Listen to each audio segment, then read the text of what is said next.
So, hello everybody. Welcome to our webinar on Understanding Sexual Exploitation. It's hosted by WONCA, the Organization of Family Physicians, and it is my pleasure to be here today hosting this multidisciplinary webinar focused on this topic that I hope it will be the first of many others where we can share best practices around the world tackling this important topic. I'm at this moment the co-chair of the WONCA Special Interest Group on Family Violence, and I have the pleasure to share this hosting with Fabien, my colleague from France. Please, Fabien, if you can introduce yourself. Thank you so much, Raquel, and thank you for organizing and everybody else who worked so hard to organize this webinar. So I'm social epidemiologist. I work in Paris in a research team that works on social determinants of health, and I'm specialized in the study of the effect of violence, notably sexual violence, but not just sexual violence, on mental health, sleep disorders, and substance use. So we'll just start by just presenting some of the global figures, so we can get an idea of the problem that you are facing here. I don't have all, but that's okay. So let's start with some global figures on the problem. So it's really, the numbers are actually quite staggering. But at the same time, the numbers that you have are actually staggering, but also maybe all the numbers that you have are maybe not a good estimation, because it's very hard to correctly estimate this. So maybe it's the data that you have are actually maybe an underestimation. But according to the International Labour Organization, in 2016, there's not a lot of recent numbers still. There's around 5 million people trapped in situation of forced sexual exploitation in the world. And women and girls are usually, depending on the references, are the majority of these victims. Can you go to the next slide, please?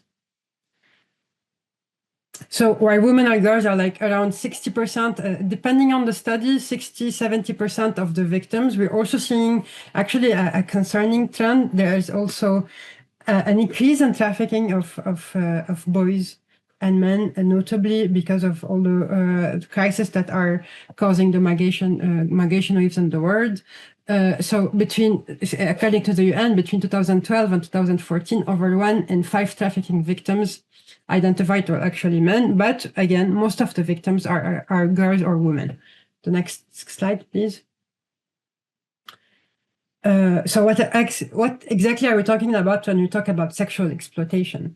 According to the UN, sexual exploitation, I'm just going to read the definition here, as any actual attempted abuse of a position or vulnerability, differential power, or trust for sexual purposes, including but not limited to profiting monetarily, like money, but socially, politically, from the sexual exploitations of another. It includes, but it's not limited to, exchanging money, employment, goods or services for sex. So this includes transsexual sex, prostitution, regardless of the legal status of the according to the UN, the sex work in the country. It also includes any situation where sex is coerced or demanded by withholding or threatening to withhold goods or services by blackmailing. So in short, it's any situation where somebody is coercing somebody or forcing her to sex, and they are profiting by any means, for example, socially or financially, or against any other goods. So next slide, please.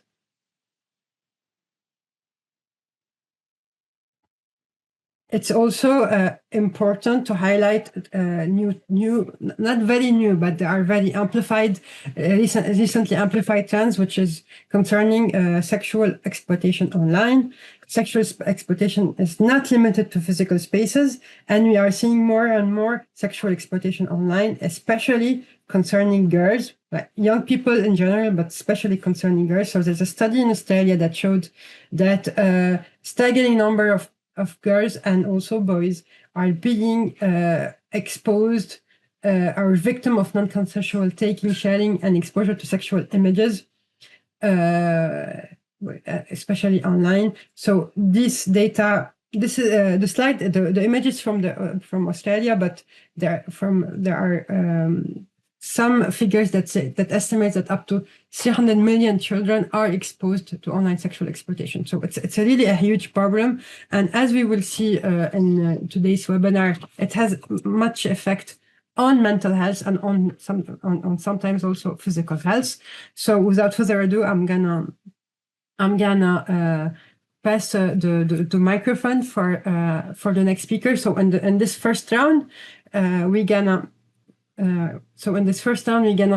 talk about the context of sexual exploitations in different countries, in Belgium, in France, and in Ireland. So I let my colleague from Belgium, Cheyenne, present herself and also the situation in Belgium.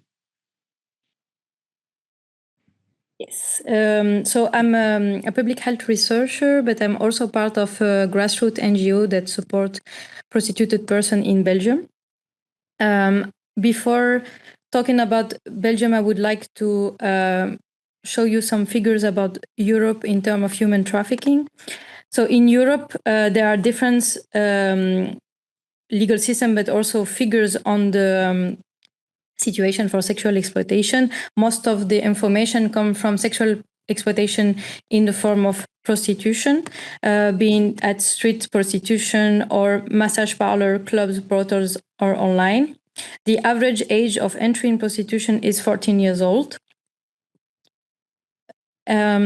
What we see in the data is that there is an overrepresentation of women and girls, and overrepresentation of migrant, racialized, and LGBTQ persons, people living in conflict of war zone, for instance, Ukraine recently, people in vulnerable situation of homelessness, poverty, etc., and human trafficking victims are in majority trafficked for sexual exploitation. Indeed, if we look in Europe, at the European level, in some region of the world, such as Latin America or East Asia, it can be higher than that. 51% of the human trafficking is actually for the purpose of sexual exploitation. If we look at this, we can also see that, again, women and girls are disproportionately exploited in the sexual exploitation. So 87% of female and 27 are minor, of which a majority are girls. Next, please. In Belgium, there are currently no public data, but as an association, we are often updates from the police. So the estimation of the police is that there are between 23,000 and 26,000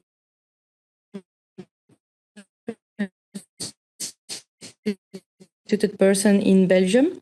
And in Brussels, the capital, there are around 5,000. The majority of the people in prostitution in Belgium are actually victims of human trafficking. The estimated is around 85%. And there is also a link. There is a link between the human trafficking. Can you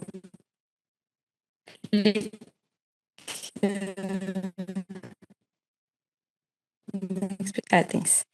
Data than in Europe, an overrepresentation of women and girls, an overrepresentation of trans persons, especially from Latin America, overrepresentation of men having sex with other men, especially if they have migrant background. We saw also with the the different migrant waves, for instance, an overrepresentation of MSN from Afghanistan or Syria. And also for the sex trafficking, what we observe in Belgium is an overrepresentation of Moroccan, Romanian, Chinese, Nigerian, Bulgarian, and Tunisian nationals. Next, please. Quickly, just to what I will present later is observation from our NGO, and to understand what we see also that might not be the representation of the entire Belgian society, but still close to what we observe and discuss with other NGOs. So our association is based in Brussels. We do have people coming from other regions, but we mainly do outreach in Brussels. We're established for more than 10 years now.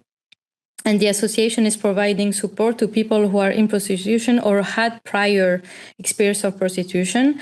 Doesn't matter if it's human trafficking or not. And we are mainly volunteer based. Next, please. In terms of what we observe in our association, and so the observation I will share with you later on are based on the people we have in our association. So we do not have a lot of minors, although we know that they are increasingly, but we don't work so much because they don't come to us often, and the institution do not refer them to us. So we have mostly the age of start of follow-up in our association is between 17 and 65 years old. But some declared starting prostitution as a minor. Majority of the people are actually from Eastern Europe, but also Western Europe, like Belgium and France. In Eastern Europe, mainly Albania, there is non-EU, Bulgaria, often from Roma minority, Sub-Saharan Africa, such as Nigeria and Angola, North Africa, mainly in Morocco. And then Latin America, we see a lot of human trafficking from Brazil for trans women, Dominican Republic and Ecuador, and also Southeast Asia, Taiwan and Thailand that we observe mainly in parlors. Next, please. The way we have contact with the prostitute person is from either outreach in person or online, drop-in service, referral, and word of mouth. What we also observe is that it's quite difficult to reach people and are often underdetected, either because it's through online ads and platform, and sometimes the numbers or the contact detail are actually contact details from pimps or a message or a platform that actually is organizing that works as a pimping agency. We also recognize an issue in people who actually are prostituted and exploited by their own family or their partner. They do not recognize it as an exploitation, or do not dare to say it because they're afraid to breach the trust in their partner or their family. There is also the fear of judgment, and if there is human trafficking, also threats for the family that are either in Belgium or outside Belgium. Sometimes they are also isolated, and as I said, majority are migrants, so they also don't understand the Belgian organization and tend to avoid authorities or do not understand where to go to ask for support. Thank you so much. So I will let Juliette present herself, and she will talk about the context of sexual exploitation in France. Hi, thank you, Fabienne. So I'm Juliette Mercier. I'm a psychologist working in neuropsychology and psychotraumatology in a little organization called the Centre Bertha Pappenheim. I will tell you about it later. So about France, I took the national sources, and it's from 2024, and it says that it's estimated there is actually 40,000 people victims of prostitution in France. I centered here in prostitution, in which 85% are believed to be women, 60% are believed to be minor, and 53% are believed to be French. And I also put the information that 99% of buyers and 75% of pimp are men. And there is a lot of there is studies showing how victims of prostitution are extremely exposed to physical, psychological, and sexual violence, and living in extreme poverty. And I Well, I also wanted to talk about the usage of pornography in France, which is rising in the last years, especially with new social medias. And even if important trials are currently taking place in France, where multiple women are pressing charges for rape, sexual violence, psychological violence, and torture in pornography filming sessions. So, in helping victims of sexual exploitation and prostitution in France, we have a law since 2016 helping creating access to exit pathways out of prostitution. So, it's a financial assistance to help with social and professional reintegration. Also entering protection and support to all victims, including non-citizens. For instance, granting temporary residency permit to foreign victims and prohibiting procuring and pimping. And there's a lot of institutions and associations in France providing these services, especially the Mouvement Uni or Amicale d'Uni in France, and they are supporting victims of sexual exploitation, even people wanting to get out of prostitution or sexual exploitation, and people who are still in it. And these actions still need to be applied more uniformly in all France. It really depends on the area.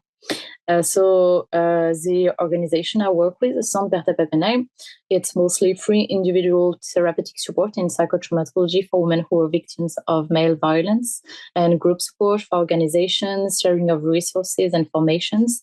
And we're also participating in a study, in a participatory action research, which is led by Fabienne here. So it's on post-traumatic stress disorder and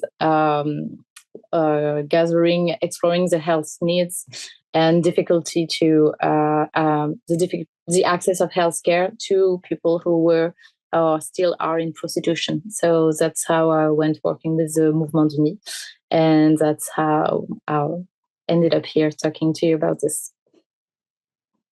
Thank you so much, Juliette. And now we switch to Ireland, and I will also let Ruth present herself and talk about the context in Ireland. Hello, everybody. Greetings from Dublin. Thank you so much to all my fantastic hosts here. Thank you for having me. I am Ruth Breslin, the director of SERP, which is the Sexual Exploitation Research and Policy Institute, working across the island of Ireland. Next slide, please. I just wanted to give a little picture of the Irish context, and I think it really well reflects what Sherry-Ann and Juliette and Fabienne have been talking about in terms of very similar profiles, actually, that we have of those prostituted persons in kind of our Western European sex trades. So we see in Ireland persons being exploited in prostitution, but also in pornography production. And I think the first group is quite well documented now. The second group, in terms of those being exploited specifically in pornography, is not well documented, but something that we're seeking to do more work on. So again, those similar profiles, a huge number of women in our sex trade in Ireland are migrant, more than 90%. We do still have a small group of vulnerable Irish women who are involved. They would be women often living in addiction, living in homelessness. And some of those women are to be found on the streets, but actually most of our sex trade is located in indoor locations, in brothels, apartments, houses, hotels, etc., off the street. We see over 40 nationalities represented in our frontline service. That's primarily women from Latin America. We have quite a lot of women from Latin America in our sex trade, Central and Eastern Europe, Africa, and Asia. This is, I suppose, this figure just gives a sense. It's not the whole number, but it's just to try and understand the size. So over 900 people, almost all women, are advertised daily online on just one website, the main prostitution advertising website in Ireland. And most of those women, again, can be found in these off-street locations.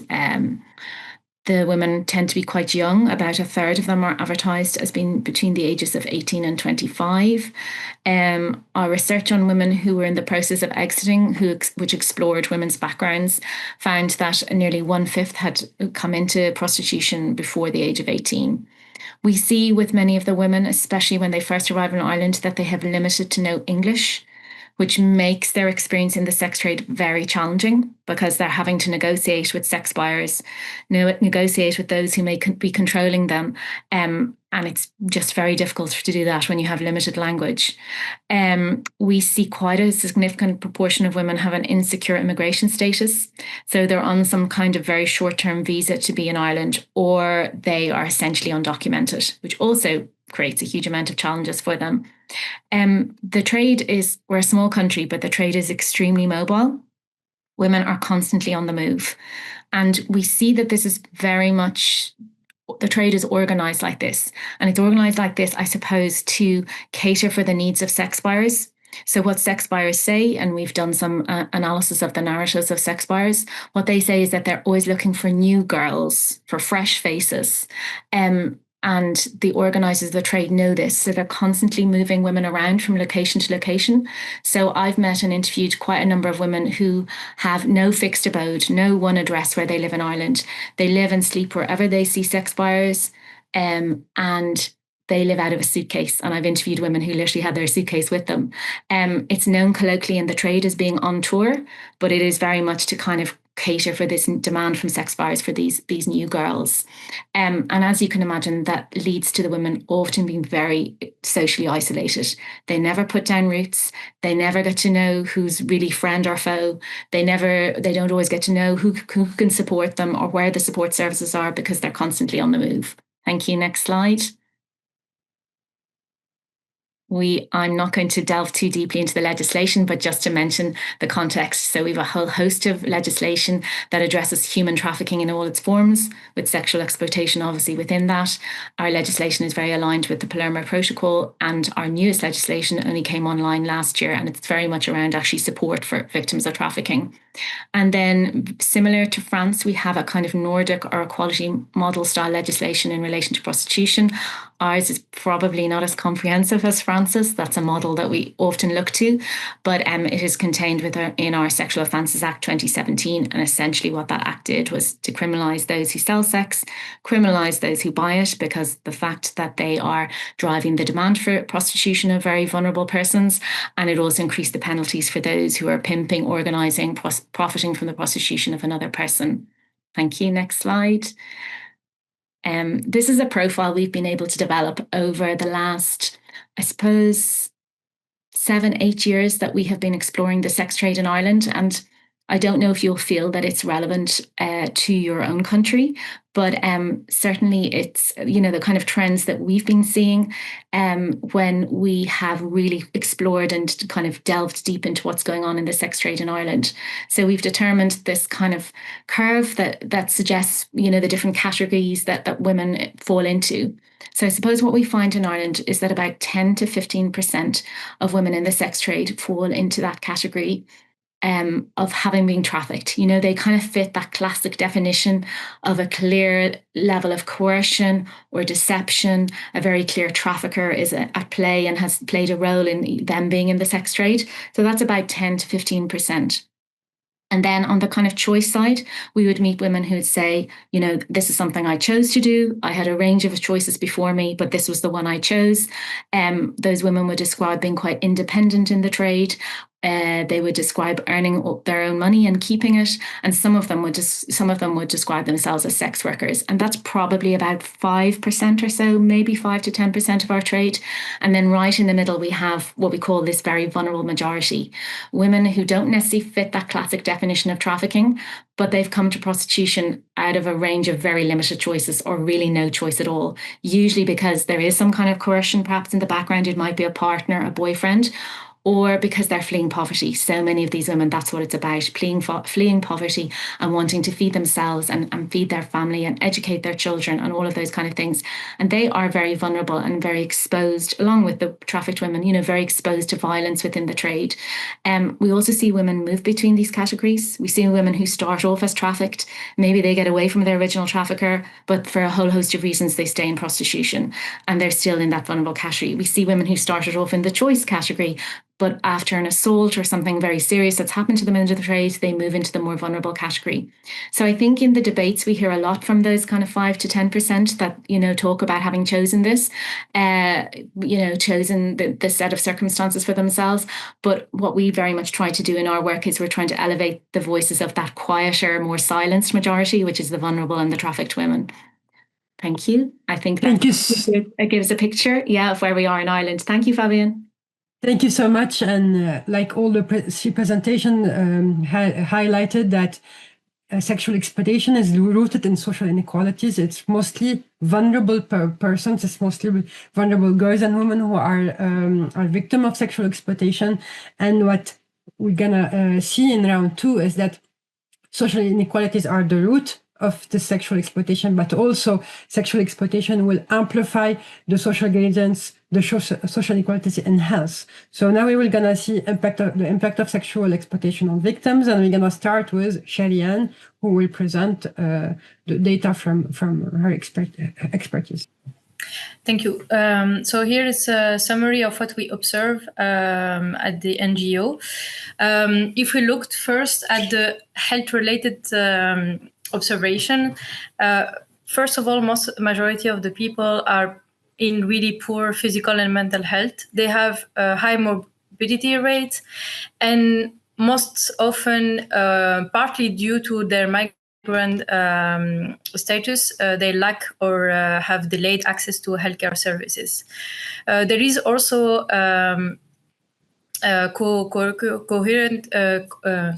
congruent sexual or physical abuse, either current or in the past. And most of the people coming to the NGO talk about PTSD, anxiety, but do also have, depending on the representation of mental health in their country, issues to go to psychologists, psychiatrists, and so on. So it's quite difficult to take care of this topic. Can you click? In terms of complaints, so this is the health status is more about observation and what we see also with the follow-up. But when they come to us, they usually first ask questions about and complain about their fatigue, the fact that they need support for abortion and other gynecological checkup, neonatal care as well. Sometimes pregnancy from client and the struggle to, if there is a religious background, to abort or not, chronic pain, mental health. And then other type of complaints are related to oral health. Substance abuse is quite actually often observed, but they don't complain about it often because it's sometimes a coping mechanism in sexual exploitation, and also other type of infections, diseases such as respiratory, but also sexually transmitted infections, and also sometimes we observe injuries and other type of complaints, malnutrition due to food insecurity. Next, please. If we look beyond the health needs and complaints, in our association, we talk about 8 pillars, so that we can translate to social determinant of health. What we observe, and I will discuss it a bit later in terms of how do we follow up people. What we see is that inappropriate healthcare seeking behavior, or that are mainly observed in terms of delayed care, are due to lack of knowledge regarding the healthcare system. The Belgian healthcare system is quite complex in general, but also here in terms of literacy, health literacy, but also literacy in general. A lot of persons are actually illiterate. They do not understand and they don't know how to navigate the healthcare system. And if they were isolated or trafficked, they also don't have access or encounter with the healthcare system. There is also financial insecurity that, of course, make it difficult to pay for care. And in Belgium, there is quite a lot of out of pocket, even though there is reimbursement. There is also issue to have health insurance, especially if they're undocumented migrant. Of course, the legal status has an impact in terms of different social rights, and they come often to ask for access to papers, to housing as well, sometimes also to have a migrant status who can work to try to find a regular job. There is a language barrier, of course, and this is even enhanced by the fact that some of them are illiterate, even in their native language. There is also in terms of digital literacy, or the fact that there is low digital literacy. During COVID, we observed a huge issue in terms of access to right, because everything was digitalized, and they could not, first of all, once they knew how to navigate the system, they could not access the system, but because they didn't have access to computer, they didn't know how to use it, and they actually didn't even know how to ask the question and who to ask, and they do want to have in-person meeting with social worker and so on.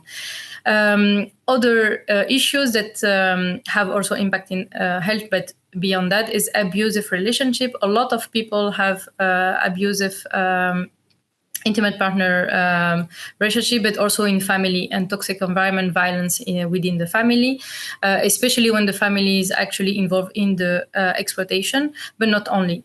There is a huge amount of people who are actually homeless or have a transition from time to time to homelessness. So they may be homeless for a year, then find the housing sometimes with their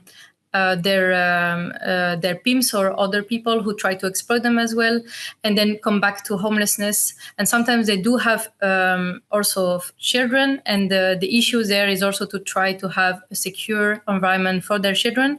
And this is how sometimes they come to us to ask us housing and a roof for their children, and to try to have a more secure environment. Other type of complaint is also the discrimination by healthcare providers, and sometimes we go with them to avoid such issues. So now we're gonna have data on experiences of women in prostitution from Ireland. Thank you so much, Eliane, for the data from Belgium. Thank you, Fabienne. I'm speaking about a study we published in 2021, which we undertook in collaboration with a service that is part of our public health service in Ireland. So it's named the Women's Health Service. It's a very simple and nondescript title on purpose, so that women don't feel stigmatized attending a service like this. So actually this service is dedicated to women in prostitution, but it is just simply named the Women's Health Service. And it is providing sexual health screening and access to a doctor for women currently in prostitution, but also doing kind of social care and outreach and support with other aspects of women's lives and their various needs as well, emotional support. So the focus of the study was women who are currently involved, so they're active in the Irish sex trade. We had a large sample of 144, and we were documenting and reviewing all of their contacts with the service over a period of 4 years. Then within that sample of 144, we worked with a doctor and a nurse in the service to gather data from a subsample of 50 medical files to really understand the particular medical and health issues that were coming up for the women. And we also did in-depth interviews with a number of the women attending the service to understand better their experiences there. Our sample did include victims of trafficking, but actually it's important to point out that it included a larger number of women who would have described themselves as quite independent in the sex trade and as, trying to keep their own money as much as possible. Women said to me they were proud not to have a pimp, not to have somebody controlling them. So I think that's important to bear in mind, because you'll still see that even for those women who are quite independent, the health impacts are actually very significant. Physical health, sexual health, psychological health. So at the time, and I think it's probably still the case, it was the most in-depth study that had been undertaken specifically on this on the sexual health impacts of prostitution in Ireland. And you can find it on our website. Next slide, please. So I'm not going to go into this too deeply. It reflects what I said earlier, a huge number of migrant women in the trade. So those attending at these service reflected that. You can see particularly a large number of Brazilian and Romanian women at the time. There was a large trend of women from those countries in the trade, and unsurprisingly, they are the ones turning up at this service. Next slide. So over half had entered prostitution first or had been drawn into it or coerced into it at a young age. 16 to 24 was over half the sample had been drawn in between the ages of 16 and 24. All of their stories were, of course, complex, and particularly when we spoke to them, we really understood that. But they really came down to two driving forces that brought them to this place. It was coercion, or it was poverty, or it was some combination of those two factors. Women spoke hugely about the pressure of family obligations. These were migrant women with children often left in their home country who needed support, who needed to be educated, fed, clothed, and all of that. And women's driving motivation was to earn money in order to support their families. But some were also supporting parents. Some were supporting siblings to go to university. Some were supporting the cancer treatment of their parents who were dying in their country of origin. And the women spoke about how heavily these family obligations weighed upon them. And it was something that was keeping a lot of women who wanted to leave prostitution, because the majority of our sample did, but these obligations were keeping them there. And we saw, of course, lots of examples of coercion, debt bondage, etc. And I won't go into this in too much detail, but there was many similarities. There was more similarities than differences between the women who had been trafficked into prostitution and the women who'd come there by another route in terms of the violence they experienced and really in terms of the impacts on their health. Thank you. Next, please. So in our analysis, particularly of those medical files, we identified 28 different sexual and reproductive health issues that the women in the sample were facing. And very often these were really recurring issues that requiring the women to come back to the clinic again and again, requiring their same treatments over and over again. We certainly found that women are facing a higher risk of contracting STIs than the general population of the same kind of age profile. And we noticed that HPV and chlamydia were the most commonly detected STIs. Women, presented very often at the clinic with either a fear of pregnancy or a crisis pregnancy. And certainly there were women coming talking about terminations they'd had as a result of getting pregnant while in prostitution and, not being in a position to proceed with that pregnancy. So this is in our subsample of 50. It's just to show the number of women who presented with these issues during our kind of research period and the number of times they presented. And again, to bear in mind, this is a very mobile population traveling around the country. They don't get to come to the clinic as often as they say they would like to, but these are the kind of issues that women were reporting when they came in the door, and particularly when they saw the doctor, the GP in the service. So you can see it there. And I won't read them all out, but you'll get a sense of a lot of women always just presenting with how they described vaginal discomfort, discharge odour, then particularly being diagnosed by the doctor with candida, with thrush, pain when urinating, bacterial vaginosis, pelvic pain, pregnancy concerns. All of these things were appearing in the sample. And as you can see, women were often having quite multiple visits to address these issues. Next slide, please. So one of the things that this service does is it kind of supports women in their sexual health, and it's giving a lot of advice and information about safe sex and giving contraception, condoms, etc. But actually what we found in the clinic was most of the women were kind of experts in safe sex. They were experts in their own sexual health. They were doing all they could to protect it. And yet the reason they were facing all of these issues was we determined from talking to the women, from talking to the staff, were very much to do with that all the precautions they were taking were being undermined by sex buyers' actions. So this was happening in a couple of different ways. There were sex buyers who were constantly demanding different forms of penetrative sex without a condom. And sometimes when women were in a very desperate situation and needed the money, they would agree to that because often these kind of acts, more money was offered by the sex buyer for these acts. So women would agree, they would capitulate. Maybe in the moment they felt pressure, sometimes they felt coerced, sometimes they felt threatened. And then they would be coming into the clinic the next day as soon as they could, terrified they were pregnant, terrified they had contracted an STI. So coming in with loads of kind of health concerns and fears. But the other thing that surprised us that we didn't expect that women reported was happening quite a lot was this idea of stealthing. So this is a colloquial term for the removal of a condom without the woman's knowledge. And this was something that sex buyers were engaging in quite regularly. So during the course of the sex act, they would discreetly remove the condom and the woman would only realize afterwards. So of course, this was endangering women's sexual health. Next, please. So this is Luciana, one of our interviewees. She's a young Brazilian woman, and she's telling me, giving an example of how this happens. The guy asked me to go on my knees on the bed and he was behind me, but she said, but I'm not stupid. So I put my hand down there and he was without a condom. And she said, it's crazy, because she was saying, how can they think of having sex without a condom? And she said, not just because we are escorts, but any woman. I think it's most of the men, they don't like condoms and they just don't think about the risks. Next, please. So what was very interesting was that a large proportion of our sample, nearly 80%, were experiencing one or more of these most common issues. So it was some of the ones you saw in the previous table: the vaginal discomfort, discharge, odor, the candida, the bacterial vaginosis, the UTIs.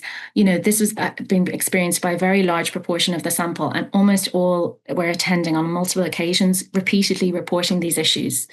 And I suppose we really explored that with the medical staff, and what they were very clear about is that these harms were resulting from the frequency with which women were having to have sex, having to perform sex acts with multiple buyers. So multiple different and often previously unknown sex buyers who were having sexual access to their bodies. So this could be many men in the one day. So a frequency was a real issue.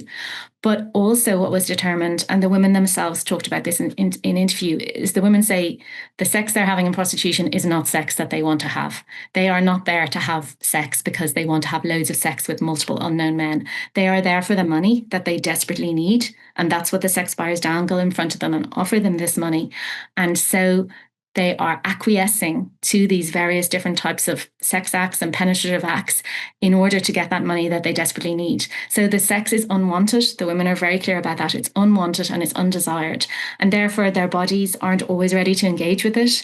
And also, just in terms of the number of sex buyers they're seeing, women were engaging things like a lot of overwashing in the genital area, overuse of lube, use of sponges to prevent the menstrual blood flow. And all of these things were essentially kind of offsetting or disturbing the natural balance and contributing to all of the health issues that are listed above. So that was very much what it was about. It was some of the acts of sex buyers, kind of nefarious acts like stealthing, but it was also literally the number and volume of sex buyers and the number of sex acts that women were having to engage with. Unsurprisingly, this was impacting women's mental health. So, of course, the sexual health, the physical health, if that's something that's challenging you, then it's very likely your mental health is not going to be in a good place either. So women reported, 2/3 of the sample reported some form of mental health concerns. But because it was a sexual health clinic, the huge thing they were reporting was how worried they were about their health. They were thinking about their sexual health. They were thinking about their reproductive health. They were worried that they could be harmed in the future. Would it prevent them from having children in the future? All of those kind of things. I won't go through the list there, but it was health worries and many other difficulties that they were facing around stress, depression.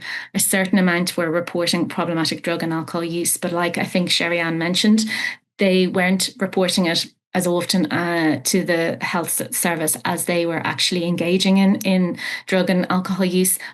Because they were reluctant to, but we could see that many of them were relying on this as a coping mechanism. And some women did talk about using alcohol and drugs to numb the experiences they were having in prostitution so they could cope with getting on with it and seeing more sex buyers. Next, please. So I'm just going to touch on that. This is, I think, the kind of last area I want to touch on is just that something we really were able to gather, particularly from the interviews with women, was their understanding of how the sex of prostitution was kind of harming them from an emotional or a psychological perspective. So women talked about things like having to emulate sexual desire for buyers that they did not have. So Elena says, the guys think she have pleasure. And she says, of course not. The guys think I come here to give you pleasure. And she's like, that's not what it's about for her from her perspective. She's like, Jesus, no, disgusting. She's just like, for her, it was get the act done as quickly as possible to get the money that she needed. Next, please. This was Natalia, a Brazilian woman who is slightly older, and she had children who were ranging in ages from kind of, I think, 5 to 15. And she found there were certain demands relating to children that she found really frightening or difficult. So she said, I hate when the buyers want a schoolgirl, or they call her and they say, can I pretend I'm your son? And she says, oh, I have kids. And they want me to dress like a schoolgirl. She said, I'm using her exact words here. She said, I don't know, maybe I don't call it paedophile, but if something goes against me, I can't. So she was talking about having to try and say no to these requests. Next, please. This is a long one, but I thought it was from Luciana. It was just very revealing. She was talking about the fact that she was in the process of trying to leave prostitution, but she couldn't just do it overnight because, again, she was raising a whole family on the money that she was earning. So she said that she did full service for many years, which is basically she offered any kind of penetrative sex act. And she said it was making her feel really sad. So after 4 years, she decided not to offer this full service anymore. She decided to do massage because she said, I didn't want anybody touching my body anymore because of money. I didn't want that anymore. So she says, the buyers lie down and I give them a massage. I know at the end they have to turn around and I give them a hand job, but they don't touch me. They don't go to my privacy, my intimacy. I'm not exposing my intimacy anymore. So I think what this shows is that she wanted to take back control of her body and her bodily integrity, but she still needed to provide some sort of sexual act in this context. So essentially what she was giving was a kind of sexual massage. But at least she felt like that they weren't crossing her boundaries, the sex buyers, in the same way anymore. So she saw that as exiting prostitution. She saw that as being in a process to get to a place where she didn't have to engage with sex buyers at all anymore. Next slide, please. This is Elna again, and she just reflected on how she was very worried about how her time in prostitution was impacting on her own, a number of women reflected this on their own sexual lives, on their identities and their intimate relationships. And she just says, I don't have a wish to have sex anymore. She said, I'd like to find love, but not sex. She said, because so many men think disgusting. So she's saying she was disgusted by some of the things they were asking of her. She said, I'm tired of being scared. And she's talking about what a lot of the women shared about the kind of hypervigilance of being in prostitution and never knowing who is coming through the door next and what they're going to do to you. So she said, I'm scared, who is this guy, what does he like? What does he want? And that was kind of illustrative of many of the experiences that women shared with us. There, I'll stop there. Thank you. I'll be back. Thank you so much for this precious and like you said, very rare data. We rarely see this the experiences and perceptions of women, and we really give them the voice that they need and share their experiences. So now we're gonna talk more about the mental health aspect with Juliette.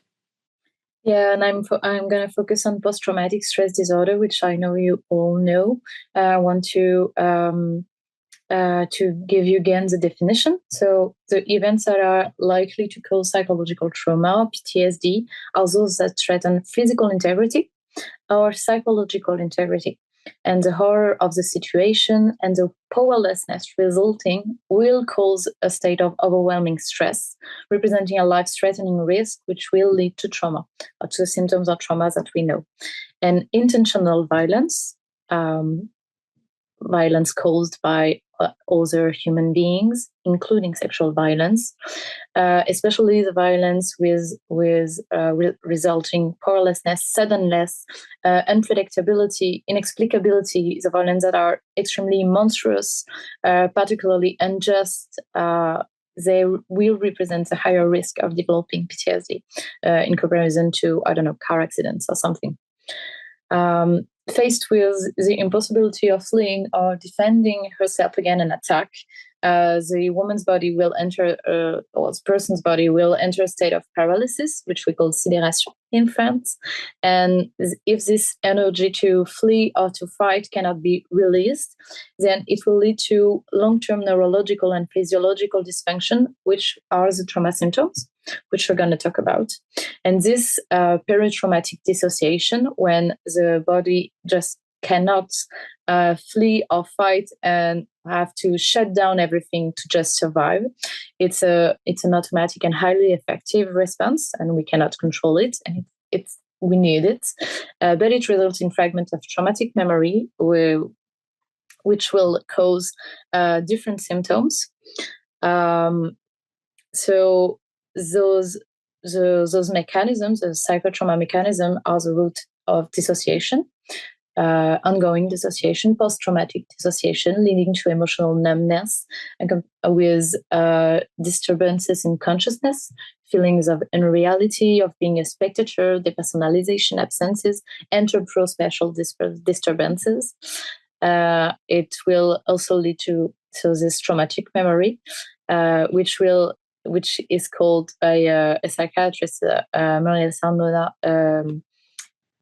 It's compared to a time bomb with these intrusive memories that endlessly relives the violence with the same suffering and distress, the same screams, insults, the same words, the same scenes, the same hatred of the aggressor coming back, his contempt, his sexual excitation. And persons have to navigate in their life trying to avoid all this time bomb, this traumatic bomb. So they have to be hyper vigilant, controlling, and develop avoidance behavior, to go, for instance, in a place where they know this place does not contain any triggers, and also risky behaviors, which could be, especially for women, sexual behaviors, which are very effective to dissociate again, but very weakening strategies for escaping traumatic memories. And about the symptoms, you know about the psychological one, including mood disorders, but also anxiety, personality disorders, self-harming behaviors, and impact on eating disorders, sleep, cognitive disorders. But also, you know about the physical symptoms. Trauma is just affecting all body. This is the result of the traumatic event, and especially when the violence is continuous and it's happening again and again and again. The result is chronic stress, and it could have an impact on all your body. And I want to talk more about complex PTSD, CPTSD, which result from exposure to a traumatic event or series of events of an extremely threatening nature. These events are usually prolonged or repetitive, and escape is impossible or extremely dangerous. And the examples given in the ICD-11 include prolonged domestic violence, childhood sexual abuse or physical abuse, torture, genocide, slavery, and prostitution and sexual exploitation. So when we talk about prostitution, we're talking about something which is which will expose victims to psychological, physical, and sexual violence, resulting in CPTSD, because it is continuous, it is prolonged or repetitive, it is extremely threatening. But we can also see it on the reverse and see that developing a CPTSD when you were an adolescent or a child because you were exposed to sexual violence as a child will lead to risky behaviors, which can often result to being spotted by an aggressor or a pimp. And that's how we know. That's why we know. That's how we see that victims often not are victim one time in their life, especially victims of sexual violence. And there are different studies that show the precedence of sexual violence on a very young age to victims in prostitution. In complex PTSD, we see all the core symptoms of PTSD that we talked about. So dissociation, hyperactivation or hypoactivation. But in addition to that, we have very specific symptoms, an emotional dysregulation, so a very excessive reactivity to all emotion, especially negative emotions, uncomfortable emotion, which could lead when we are taking care of this person as a psychologist or even as a doctor, to difficult sessions or post-sessions experiences, because these people cannot manage emotions like all the person we're seeing. Another particular symptoms is a negative sense of self involving persistent feelings of shame, guilt, failure, and worthlessness very deeply. Which can lead to painful self-disclosure, inhibition, fear of failure, fear of judgment, and especially in our situation, fear of judgment, of the judgment from the therapist or the doctor. And another symptom is a severe difficulty in forming and maintaining meaningful relationships, because this person will have a lot of difficulties trusting others, building therapeutic alliances, participating in a group. for this person, asking or receiving help could be frightening. Everything is in reverse. And that's why sometimes our support system will trigger their alarm system. And we can see this person trying to sabotage the support we're giving. I want to talk about specific mechanisms also that we can see in CPTSD, like phoning, trauma bonding, and dissociative identity disorder, but we're not going to go in details.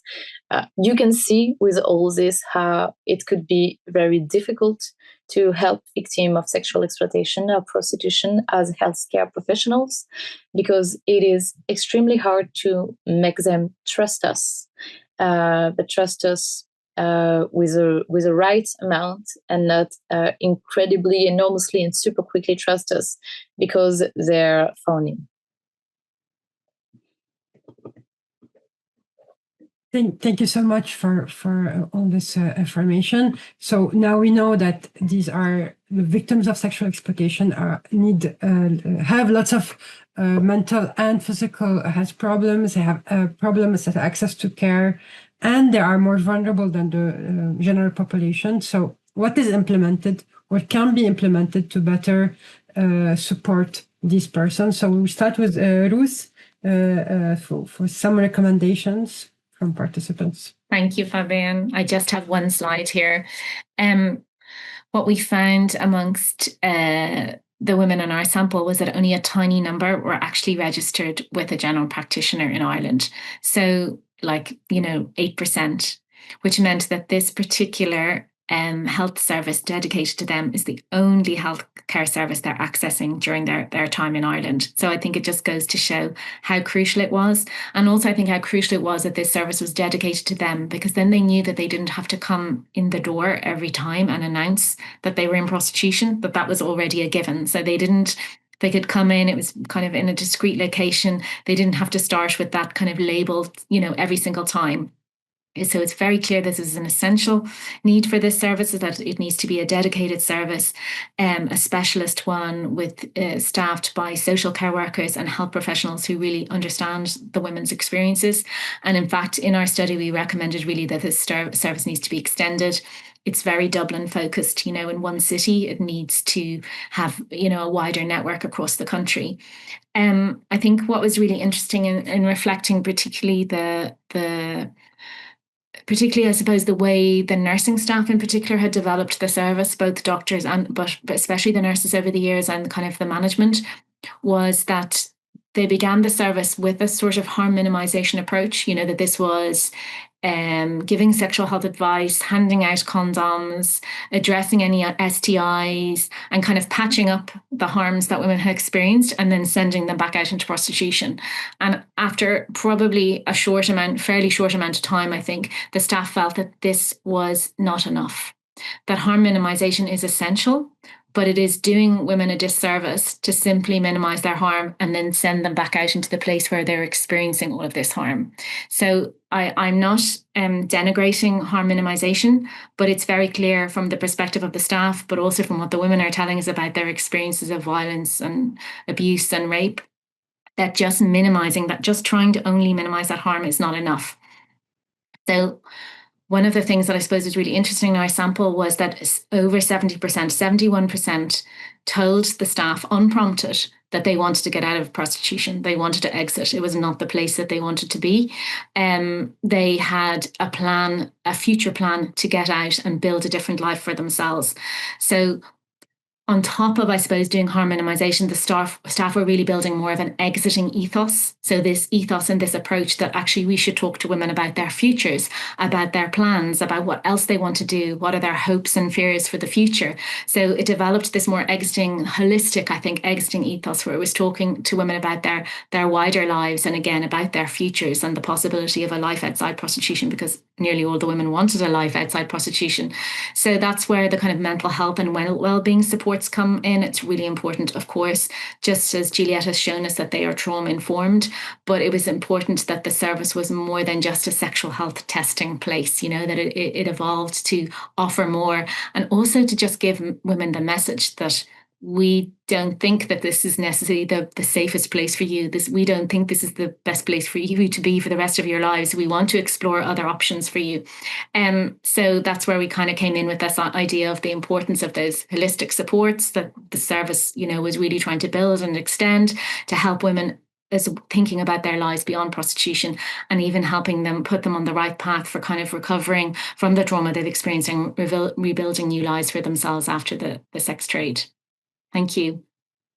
Thank you so much. It was really very, very interesting, and minimizing harm is great, but what kind of harms are we minimizing if it's rape at the end of the day? So we will now switch to Sharian, who will talk about what is happening in Belgium.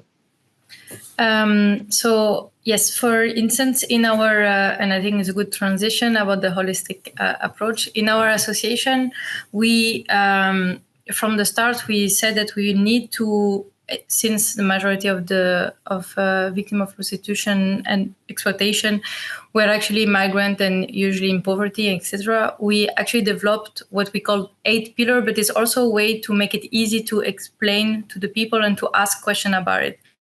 And also it's based on what we identified as need in the people who come to our services. So the 8 pillars are housing, economic independence, that is education, employment, justice. Some of them have indeed just issues with the police or other justice problem. Community and social participation, integration in the Belgian society. Health, legal status, so registration, citizenship, residency card, etc. Parenthood and family. A lot of people coming to our services are women with children and without a partner, often trying also to ensure that their kid go to school, to have a safe environment. And sometimes also, I think Ruth talked about it, they do have the kids in their home country, and sometimes they want to bring them back to actually reunite. And this is one issue. The second issue is after a long, several years without the kids, sometimes there is also an issue about the bond between the parent and the kid. And other issue as well, if they don't speak the language, support for school, how to help with homeworks, etc. And then also social rights, that can be any kind of rights. And with this 8 pillar, the idea is to never stop at the first request or complaint from the person, meaning that usually they are in survival mode, they have urgency, and they have one need that is expressed. Of course, we will tackle it and discuss it, but we can also ask, how is the rest? Are you in a safe place? Do you have a place to sleep today? How is it going? For instance, if we know the person and they come several times, we can also check the situation. If they talk about, for instance, school for the kids, how is it going? Things like this. And the idea is from time to time always checking with them on the 8 pillar, even if sometimes for a while we will concentrate on maybe housing, for instance.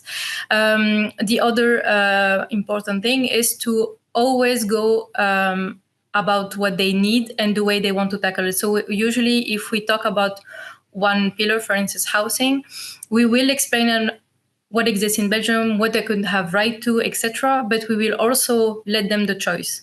We do with them and not for them. And that's also what's important, to empower them in their choice, especially if they are sometimes victim of their family, their partners, their pimps, etc. They need to feel agency in all aspects in their life. And so we have to give them tools, opportunities, but they make the choice in the end. It doesn't matter if they want to focus on something that looks for us maybe on the outside small. It's their project, and we have to follow them in their project. Doesn't matter what. Next slide, please. So before I talked about the different ways to come into contact with the people. During the drop-in service hours, usually what happens is the people come without an appointment, and they have different people who come help them, either refer them to other services, because we do not have everything in the association, or help them in their procedures and process. And sometimes we try to combine, because the idea is to not isolate them or to make them dependent on the service. So they need to understand the network and the institution that exists in Belgium. So usually we try to refer them to also other associations or institutes, of course, according to their legal status and their rights and so on, so that they can know where to find help. And also sometimes they need also refer to an institution or a person that we trust, so they can trust them. For instance, maybe a psychologist that there is used that has experience with trauma, or a police person who can support and will not judge them, and things like this. In terms of follow-up, there are some people who have actually a more holistic and regular follow-up. So they have actually individual appointment during the week or the weekdays, and around them there is a team of minimum 2 persons. We did have a transit house between 2019 and 2023, and that was also a really huge important step to support the people, because they could have their own house safely with other women. And they could concentrate on their their mental health, their physical health, and whatever they wanted to do with their life. Also time to heal. Usually they were really tired. Some of them stayed for 6 months doing almost nothing, but they were actually healing and recovering because they were really tired. And they had also courses in French or like informatic courses and things like this. But what is important as well in this kind of support is to have also links with a network with other organizations and other institutions, so the person really can be independent and have the support they need, and holistically. We also want to have the person proactive in the follow-up, so the need come from them. We can ask them, we can prompt sometimes about the different pillars and different potential need, but they always choose what we focus on, and the course and the process.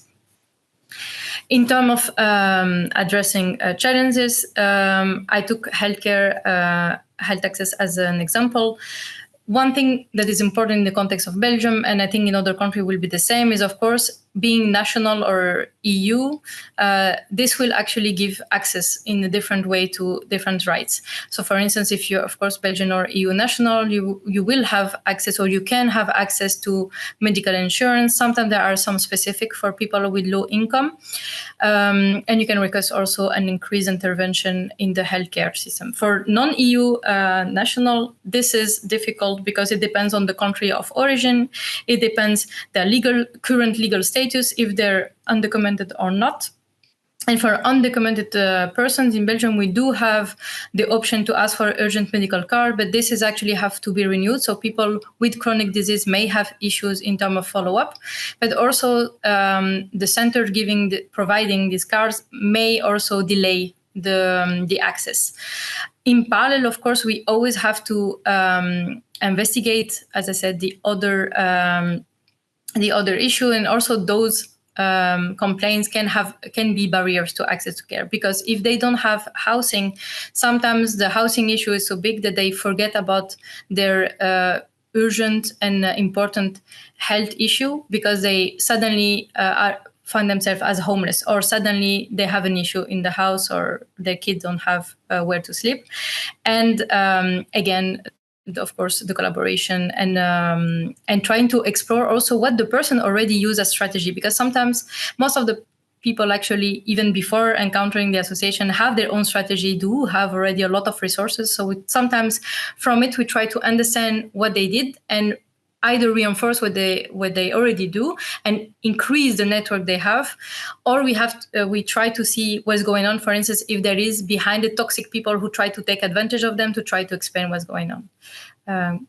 Click, please. So what is also important is to always provide information, explain in a clear way. Sometimes because people do not speak the language, or we do not speak their language as well, or are illiterate, we use pictograms and pictures to try to explain. We do have a lot of tools that we either use from other institutions or the one we actually drafted ourselves. And sometimes we go with them to administrative appointment. We try to also make them more independent. So we might try to not go with them at all appointment, but it depends the needs, it depends the situation, and it also depends the institution, because some institution will indeed be discriminative toward them if they don't speak correctly the language. Thank you. Yeah, thanks. I wanted also to talk about what the support we provide to the team itself, because I think that's also important.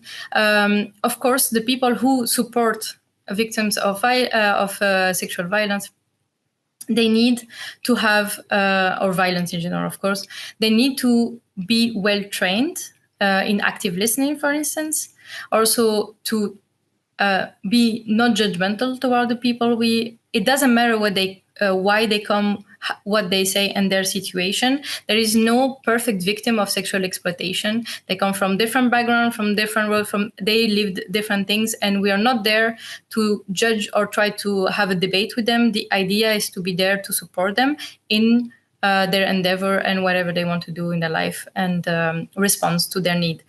There is also, I think, the need to be trained in how to support victims of violence, because they also are, of course, victim of domestic abuse, and they may have also issue with substance abuse. So we have to have at least an introduction to it. I would say this as a minimum.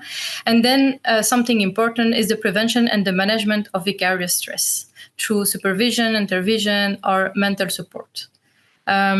So in short, we need to train and equip the team with tools, but we also have to support and have a good balanced team. Takeaway messages, I would say, because there's a lot of talk. First of all, a prostituted person have complex health and socioeconomical needs, and it's important to answer to their urgent need, but also to go beyond the first request and the first complaint. They face various type of barriers, and so it's important to have a follow-up in a holistic way, goal-oriented and without judgment.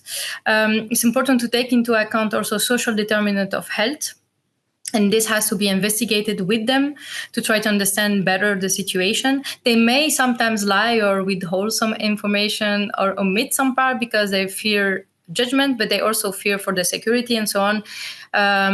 Many times we said the relationship takes time. They often don't trust people. So sometimes 2-3 years down the road, they suddenly reveal that actually there is, they owe money, for instance, to people from their community. They actually take advantage of the situation. And suddenly we understand that there are actually other debt behind the current already known debt amount, let's say. And the other, yes, wait, okay.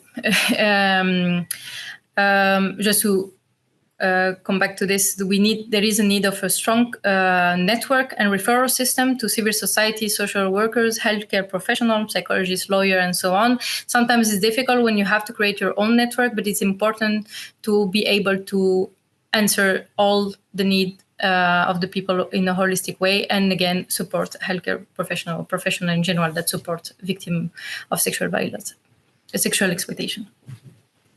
Thank you so much, and thank you for everything you're doing and the holistic approach that you take. That's actually that's great. So now we will see with Juliette ways we can support victims of complex PTSD. Yes, I think it could be the introduction that Sharian talked about how to support victims of violence in general. We're going to start with how reminding yourself how it's going to be hard for these people to talk to a healthcare professional. if you're not identified, for instance, but they still want to talk to someone, it's going to be hard because of the stigma, because of their financial precarity, because of the law regarding prostitution in each of their country, because of their symptoms, for instance, the difficulty trusting someone in CPTSD, or the dissociation blocking them from identifying what the level of pain they are in. And we can help them talk to us by firstly keeping in mind what to look for. So these are the signs that you can look for, not only for victims of sexual exploitation, but for victims of violence. So you should be looking for social isolation, a vague complaint, chronic pains and physical symptoms, psychological symptoms of trauma, a frequent consultation, but also with missed appointments, for instance, unexplained and repeated injuries, unwanted pregnancies, abortions, repeated STIs, and lack of prenatal care, for instance, when there is children. And also the first thing we should know and remember is to ask questions. Have you been victim of any type of violence in your life? Or I have seen these types of symptoms before, and women presenting them were victims of sexual violence or sexual exploitation. Does this mean something to you? You can choose a kind of question that you feel more comfortable to ask.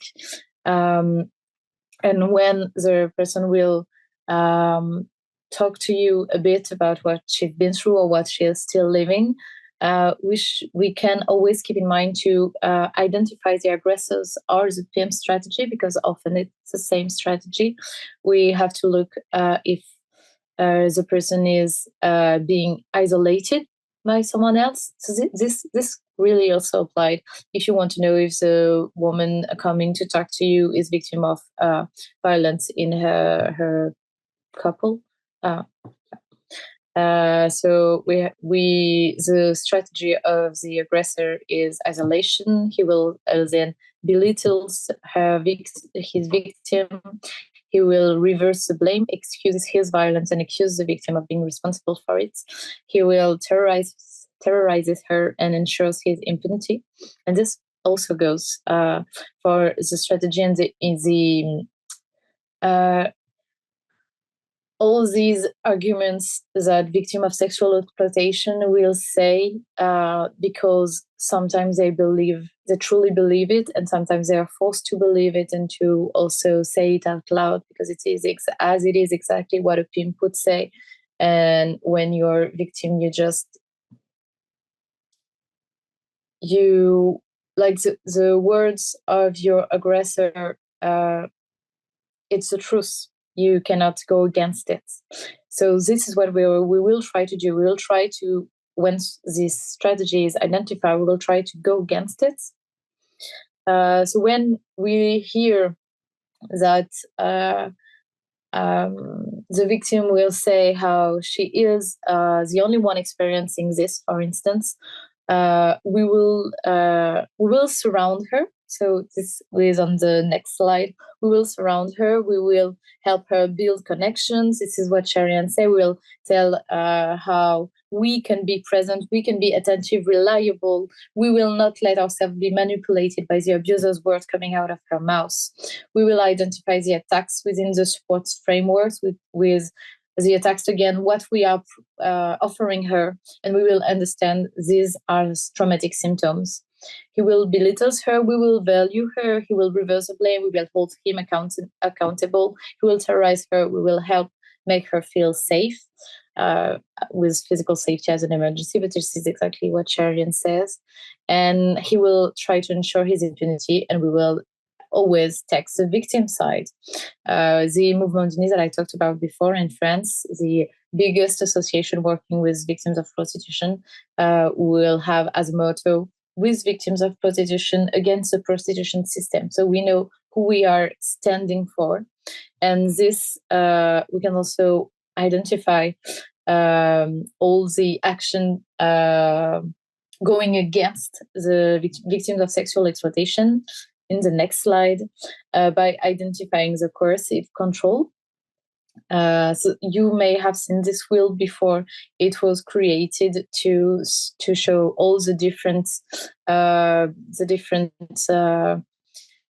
interplay of abusive or violent behaviors in domestic violence. But this one was created by the Nordic Model Now Association to show the power and control taking place in prostitution. So you can see everything that we talked about before with the emotional harm, isolation, minimizing, denying, and blaming, using children, using male privilege, using economic abuse, using coercion and threats. And this is everything that makes for someone very difficult to leave sexual exploitation, to leave prostitution, even if they say they want to. It's going to be hard and it's going to be long.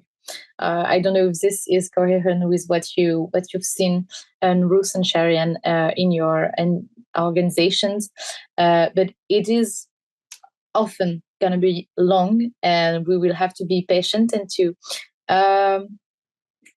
carry on. So it's sometimes going to be hard, but we will carry on.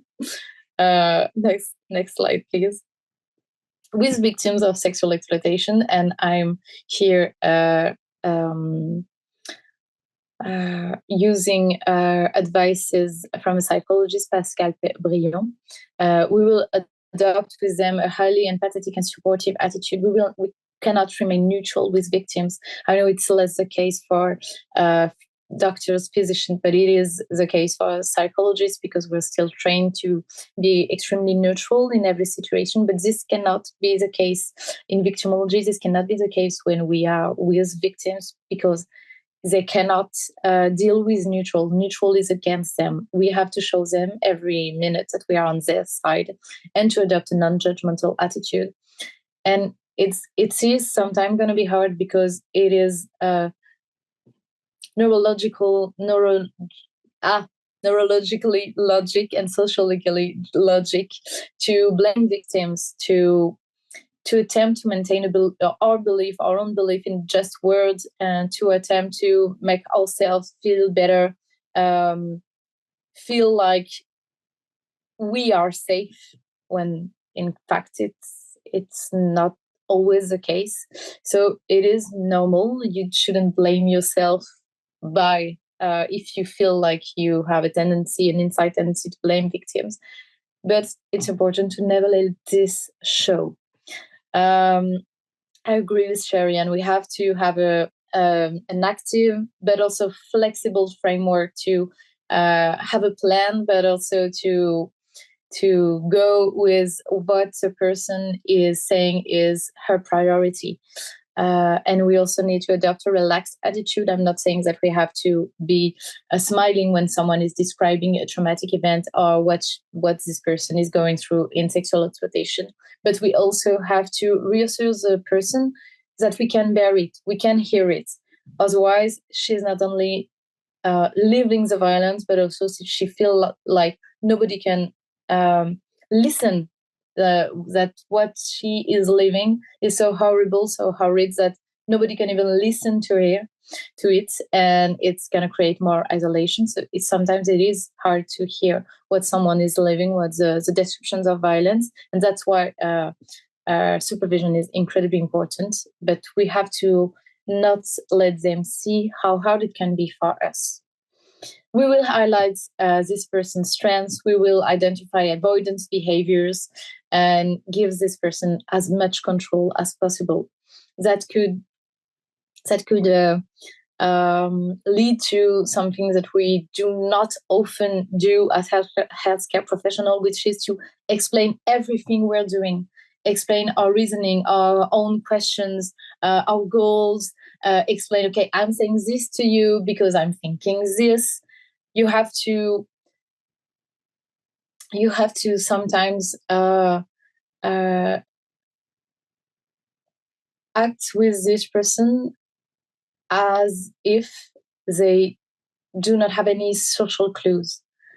It is sometimes, not always, but it is sometimes in CPTSD so difficult for them to think that someone in front of them could be genuinely empathetic and not faking kindness to better violence them. That's how that's why explaining everything will help build therapeutic alliance. And of course, the importance of psychoeducation, and that will also be the case in the symptoms of PTSD. And I will also advise you, because I work in a very small organization, so this is also the case for me. I will advise you, if you're isolated and work everywhere, to build your network, like Sherry say, to work with an association which is specialized in helping a person wanting out of sexual exploitation, because it's going to be hard. But if someone decide and can try to trust you,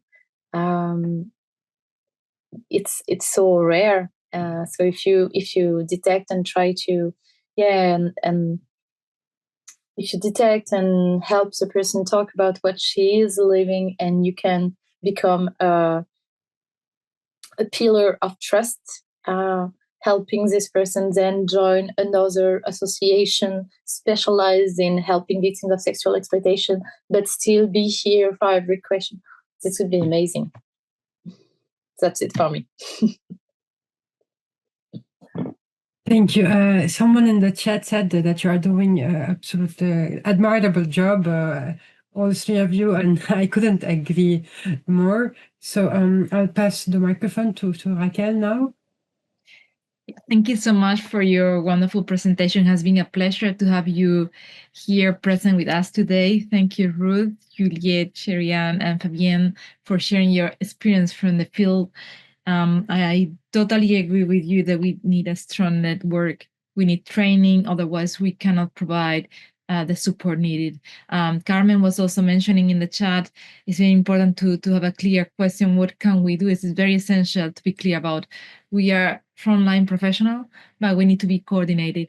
So it's very important to know that patients will come to one or the other institution, to one or the other door, and it's essential that we know what the other is offering, what the other is doing. Because if I don't know that I have an association that is providing this support, is providing this help, I cannot refer my patients there. So I think one of the most important point for us is to map our resources locally, so we can put them in touch and build this trust that you were mentioning. It was Hagit also underlining this connection. She was also asking before, Ruth, if you have some data about the patients who have been victim of abuse or violence before in your research. I don't know whether you can share this data. I know you mentioned briefly, but I would like to take some minutes if you can further on that. So I can only share on this some qualitative data. So in the study I spoke about, we were not able, as much as we would have liked, to understand the backgrounds of the women. And that was partly to do with the data that the health service itself collected. They were very much reacting in the moment often to what the situation was with the woman presenting in that moment. And there wasn't such a huge building of her history. But we did do more recently a study with a frontline organisation in Ireland called Ruhama, who are actually members of CAP International that Juliette mentioned. And they are working a lot with women who are exiting. So I just have some qualitative data from that study. We did a big survey, but we also did interviews. So in the interviews, we were able to delve into women's kind of life stories, really, beginning at the beginning. And about half of our interviewees said that they'd experienced sexual abuse as children. And a number of them had also grown up in a situation of neglect, essentially, where they didn't have necessarily safe caregivers or very much consistency in the care in their lives. So unfortunately, that's, it's not a stat from a large survey. It was from a kind of a qualitative sample, but we weren't surprised to see that at least half had some, adverse and difficult abuse experiences in their background. Thank you. Yes, if I can add... you do, Fabienne. You go. So, if I can add, the study that we're doing in France with women in prostitution and women who left prostitution, it was very, very difficult to study this because we asked many questions about violence, and most women had at least one type of violence between sexual violence, neglect, also violence during migration, because as you all mentioned, most of prostituted persons in Europe are actually from migrant background. So when you looked at just sexual violence, there were around 75% of people who had at least one type of sexual violence. And I'm just saying at least because there were many types outside of prostitution. And when you look at any type of major violence, sexual violence or other violence that can cause PTSD, there were around 90% who had at least one type of violence outside of prostitution. So it just makes sense because they are most vulnerable people who are being victims of prostitution. Thank you, Fabienne. Juliette, you also wanted to comment? Yeah. No, I was saying the same. I wanted to say the same thing. Perfect. Thank you. We have also a question from Elena. I don't know, Elena, if you want to pose the question directly yourself or just mention in the chat. So you were questioning about also the situation in other countries, and it is our aim to showcase, also to invite other colleagues from other regions of the world that they can share also the percentage and the resources that they have in different regions of the world, so we can compare and learn from each other, because I think we have a lot to share. There was also a specific question from maybe just something about this, and as Fabienne said, actually what we can already maybe say is that in Europe, especially Western Europe, is mostly migrant and people in poverty. People in poverty, actually, in reality, this is kind of something shared in all the countries, but it's true that we can see differences. For instance, in Colombia, actually the victims of sexual exploitation rate is quite high compared to other countries. And there is a big part that comes from the neighboring country like Venezuela and everything, because now with all the situation, the war and everything, but actually there is a lot of rural exploitation. So actually people coming from the mountains, a really rural area, that come to the urban areas or big cities where there is also trafficking happening there. And this we see it mostly in big countries like Colombia or Brazil. And for instance, in there is also countries who are known for sex tourism, like actually Colombia as well, and Thailand, for instance, Philippines and things like this, where then we also have a bit of different dynamics. And you have other countries like India, where they actually have some specific districts with people in prostitution, where there is actually a caste and family there in prostitution, in intergenerational prostitution. And so there are actually some mechanisms that are a bit different, but overall, indeed, there are some similarities, like poverty, abuse from the partners, family, and so on. But indeed, in the future, we hope to have other webinars. But I just wanted to say a few things still for the audience.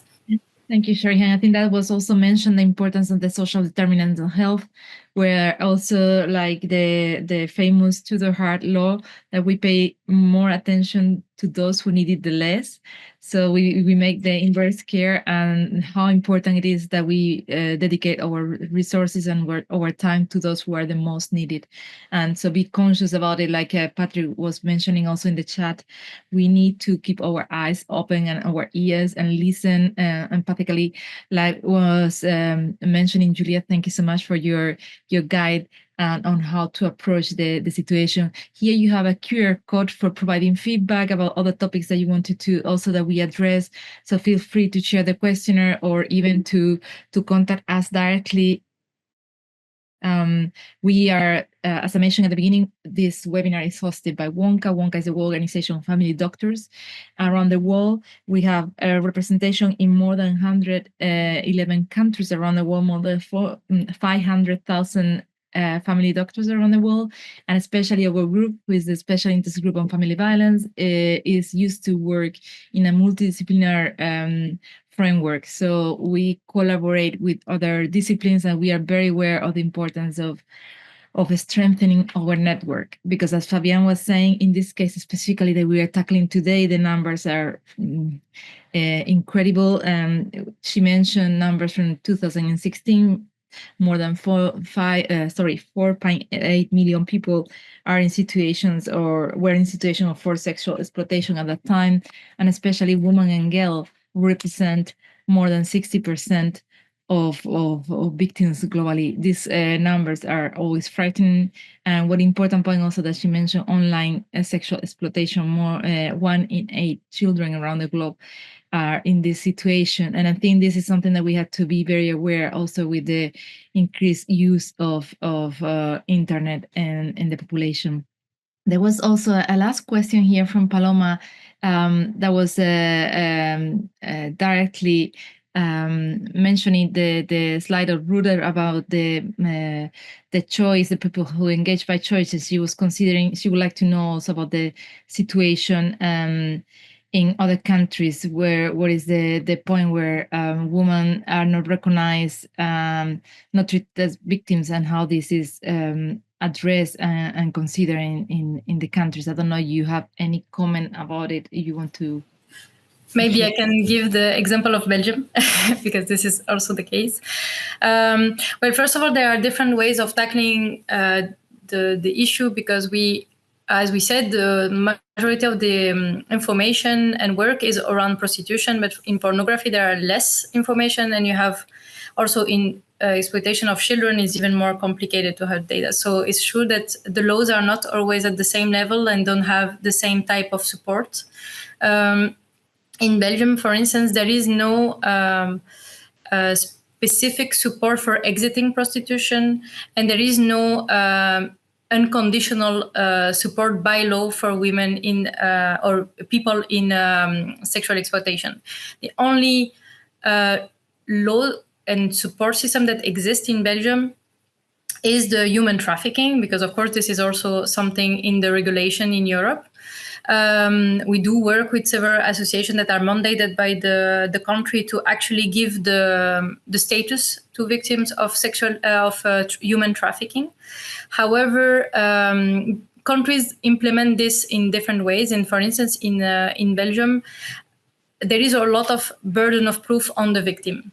So we had the case, for instance, it was a clear case of human trafficking brought from, I don't want to make a mistake about the country, but sub-Saharan Africa country. We had, they were also like, they were held in a basement and things like this. So it was really like the most typical, let's say. However, she did not have proof. They asked her for pictures, but of course, most of the cases, even if they have a phone, they don't have the phone all the time. The phone is to talk with the clients, with the pimps when they're outside, or with the family to keep the illusion of what they said to the family. But the difficulty is to have something that is unconditional. They also want perfect victims. So an example, the person I talk about, or I think about, when she left the network, she stayed in the sex trade, and she went to prostitution because it was the only way to earn money, especially for an undocumented migrant. And so they also told her that because she stayed in prostitution, then maybe she's not a real victim of human trafficking. So there is a lot of issue about the way we implement the laws, and the fact that we see the victim as a checklist. And I think that's one of the issues, because we have to have something that is unconditional. And of course, we cannot look only at the laws about sexual exploitation or human trafficking. We also have to look at migration laws. We also have to look at social rights laws, because this actually influence as well the opportunities and the support we can bring. It's not enough to have one law that says we can have a status for victim of human trafficking. How do we prove that? What happened in between the period when you prove and you start, but also if you fail to prove, what happened? And do we have in Belgium, for instance, there is also they have to also officially go to police and talk about the trafficker.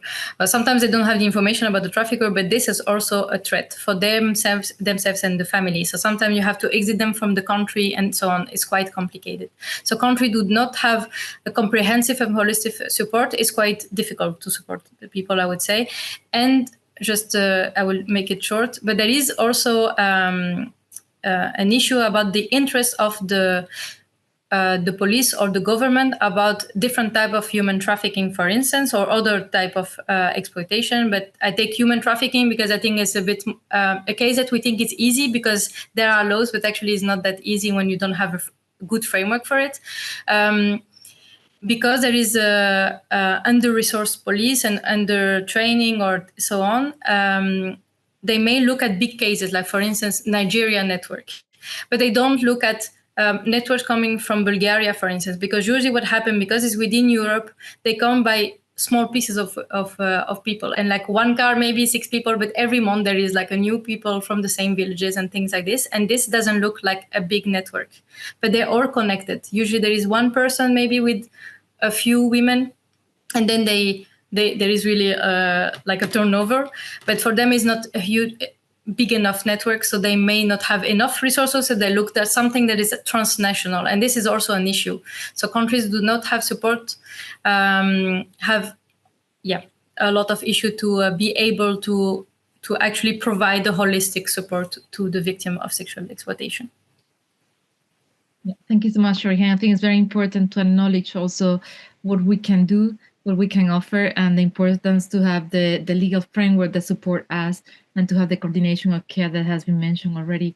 I think this is also one of the most important points for us as a frontline professionals to have this universal healthcare to any population that we are taking care of, and to be sure that we can have them registered, as Ruth was mentioning when she was sharing her data, only 8% of those people were registered with GDP, and how we can make a smoother coordination with the different institutions that can help us to provide support and care.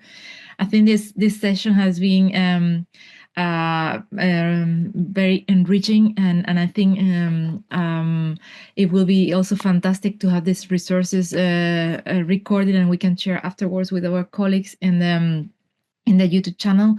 I would like really to express my gratitude to all the participants and to our speakers who voluntarily donate their time, their knowledge. They are not receiving any compensation, just as a satisfaction to share their knowledge and their experience with us. And we are tremendously grateful for that. And I hope this is just the first webinar of a series of webinars dedicated to this topic, where we can learn from each other and help to train other colleagues and share best practices and hopefully provide better care for our population. Thank you so much. Have a nice rest of the day or nice evening, and we will keep working together. Bye-bye.